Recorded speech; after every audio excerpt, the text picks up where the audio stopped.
है। जब उनके चरित्र को उनका अध्ययन किया जाता है तो हम पाते हैं कि क्या किसी ने सोचा होगा कि बिहार राज्य अंतर्गत गम्हरिया ग्राम में संत सदगुरु महर्षि मेही के संतत्व प्राप्ति के कालखंड में ही बाबा देवी साहब के महापरिनिर्वाण के कालखंड में ही 20 दिसंबर 1920 ईस्वी को जिस दिव्य देव शिशु का जन्म हुआ, वही देव शिशु भविष्य में एक महान शक्ति और शांति का प्रतिमूर्ति बन जाएगा। क्या किसी ने अनुमान किया होगा कि श्री बलदेव लाल दास और श्री राधा देवी की कनिष्ठ संतान जो दिव्य देवी शिशु का अवतार हुआ है, जिनका अवतीर्ण इस धराधाम पर हुआ है, वही दिव्य शिशु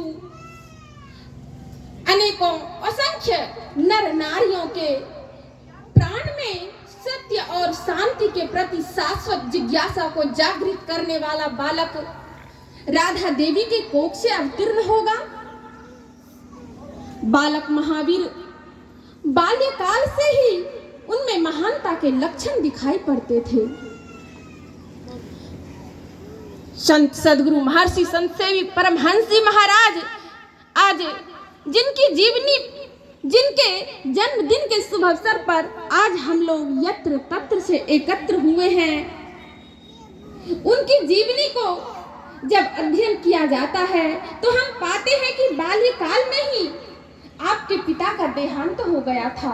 आपके करुण विनोदी स्वभाव को देखकर वो हिंद सागर बाबू भी कहा करते थे। मिडिल स्कूल की शिक्षा प्राप्त कर आपने जैसे ही किशोरावस्था में प्रवेश किया, आपके पिता के स्वरूप तीन पिता के भाइयों का निधन हो गया। आपने अपने पिता स्वरूप पिता के 3 भाइयों को यौवनावस्था में ही मृत्यु को वरण करते देखा। अपने प्रियजनों के असामयिक निधन ने आपके अंदर में वैराग्य को उत्पन्न किया।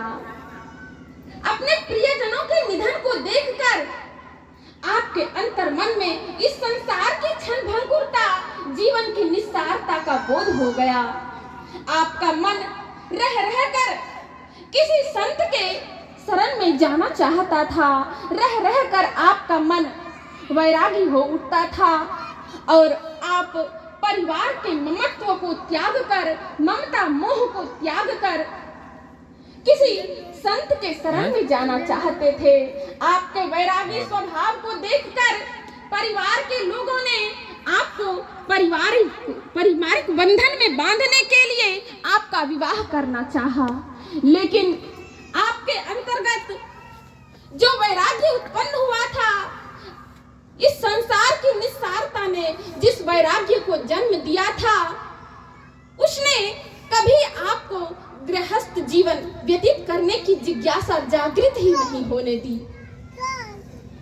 आपने स्कूली शिक्षा को तिलांजलि दे दी।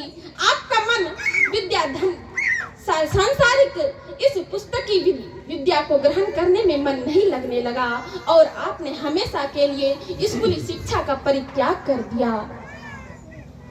संयोगवश होता क्या है, 1939 ईस्वी को कनखुदिया ग्राम में संत सदगुरु महर्षि मेही का आगमन होता है।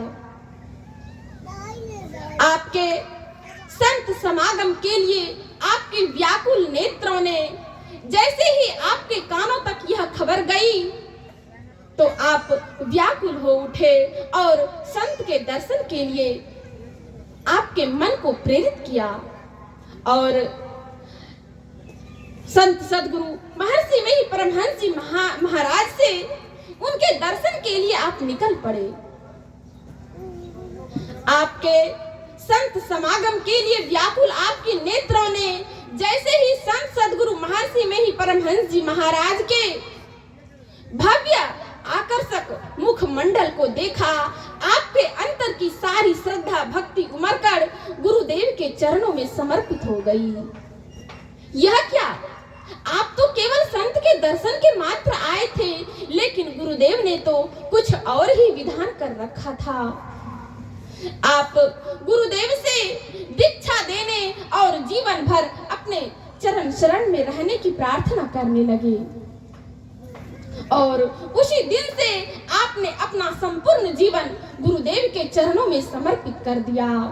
जैसे भगवान श्री राम को हनुमान मिला था, स्वामी रामकृष्ण परमहंस को विवेकानंद मिला था, भगवान बुद्ध को आनंद मिला था, वैसे ही आज संत सदगुरु महर्षि में ही परमहंस जी महाराज को पुत्र के रूप में, धर्म पुत्र के रूप में संत सदगुरु महर्षि संत सेवी परमहंस जी महाराज की प्राप्ति हो गई और आपने उसी दिन से अपना संपूर्ण जीवन गुरुदेव के चरणों में समर्पित कर अपने जीवन को सफल बनाया।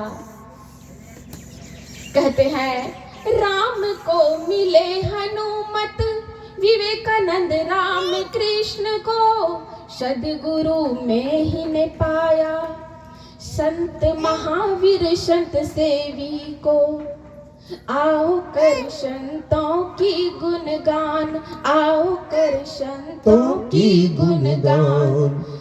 बिहार के गमहरिया ग्राम में जन्म लिए हैं भगवान, आओ कर संतों का गुणगान, आओ कर संतों का गुणगान। आज ऐसे महान संतों के जन्मदिन में अपने जीवन को, अपने अनमोल जीवन को समर्पित कर, अपने अनमोल समय को दान कर हम अपने समय को अनमोल बनाए। बोलिए प्रेम से श्री सद्गुरु महाराज की जय।